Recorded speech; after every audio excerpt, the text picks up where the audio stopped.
Good morning. আরও একটা নতুন ব্লগ নিয়ে আপনাদের সামনে চলে আসলাম। আজ অনেক দিন পর আবার আসলাম।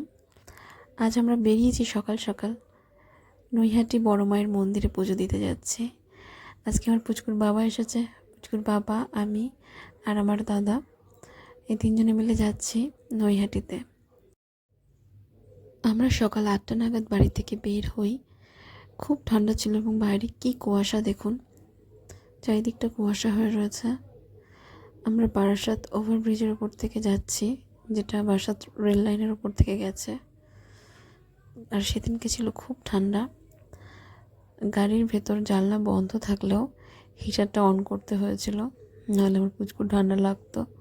সেই জন্য আমরা ব্যারাকপুর রোড হয়ে নৈহাটি গিয়েছি।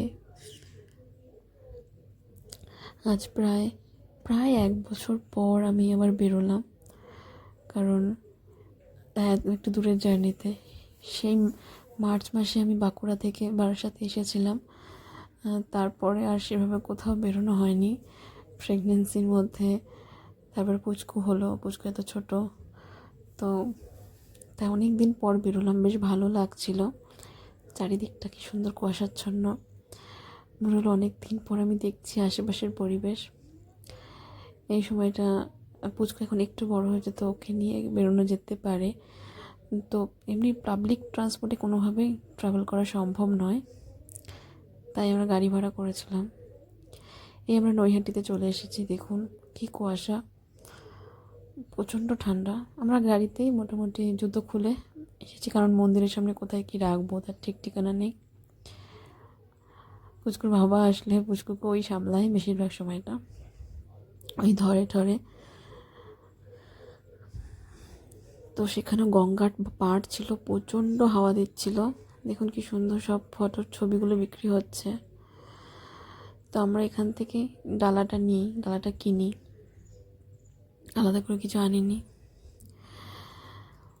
বড় মায়ের মূর্তি প্রতিষ্ঠা হওয়ার পরে আমরা আসিনি। এটা আমার এমনিতেও প্রথমবার আসা নৈহাটিতে। আমার বরের খুব ইচ্ছে ছিল যে আসবে, তাই বললাম চলো, 2 দিন তো থাকছো, তো চলো ঘুরেই আসি।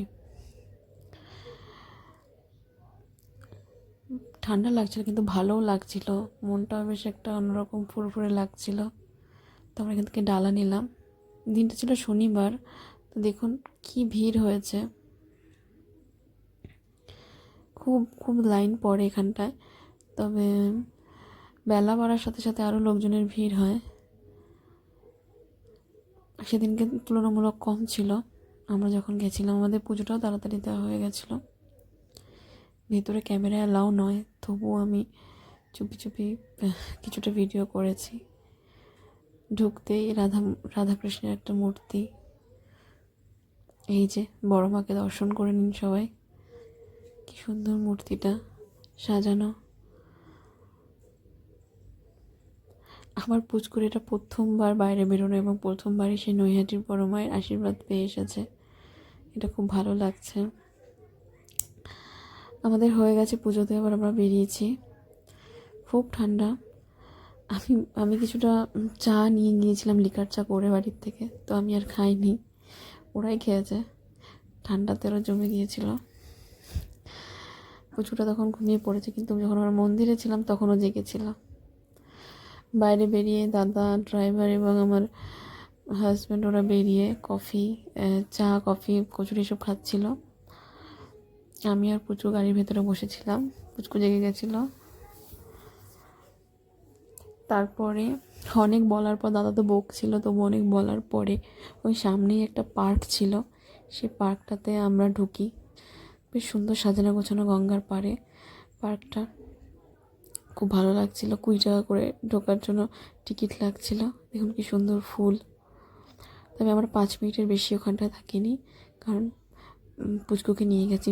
গঙ্গা ঠান্ডা হাওয়াটা আসছে, যতই ওকে জড়িয়ে নিয়ে যায় না কেন, তবুও একটা ঠান্ডা লাগার চান্স থেকেই যায়। দেখুন কি সুন্দর সাজানো, এত ভালো লাগছিল, মনে হচ্ছিল ওখানটা কিছুক্ষণ সময় কাটাই। তো না, কিন্তু আমাদেরকে বাচ্চার কথাটা ভাবতে হবে, তাই আমরা বেশিক্ষণ সেখানে থাকিনি। অসাধারণ সুন্দর। এমনিতে গাছপালা নদী আমার খুব প্রিয়।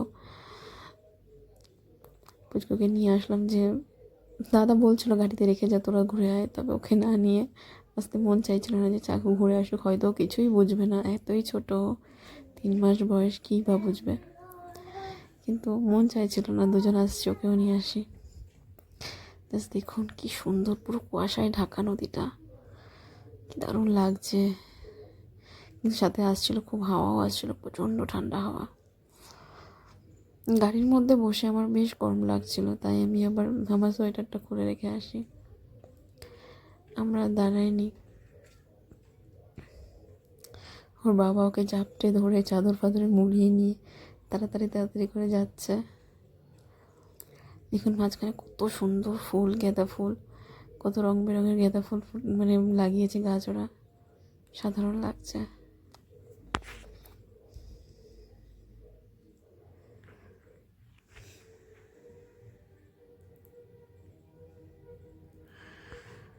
তারপর এখানে বাগান বিলাস, কত সুন্দর গাছপালা। কিন্তু এটা অন্য সময় গরমকালে যখন আসবো তখন কিছুক্ষণ সময় কাটিয়ে যাব, শীতকালে আর সম্ভবই নয়। পুচকু তখন অনেকটা বড় হয়ে যাবে, সুবিধা হবে আমাদের। তারপর আমরা সরাসরি বেরিয়ে গেলাম, আর বেশিক্ষণ দাঁড়ালাম না, কারণ আমাদের আবার ফিরতে হবে।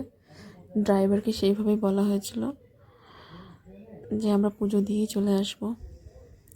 ফেরার পথে তখন 10:30 11টা বাজে, আমরা যখন ফিরছিলাম, দেখুন তখনও কি কুয়াশা, মানে তখনও 4-5টা কুয়াশায় ঢেকে আছে, মানে রোদের দেখা তো পাওয়াই যায়নি কোনো রকমে।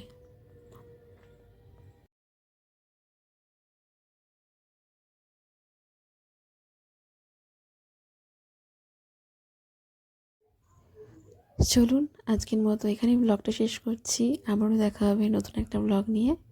সবাই ভালো থাকবেন, টাটা।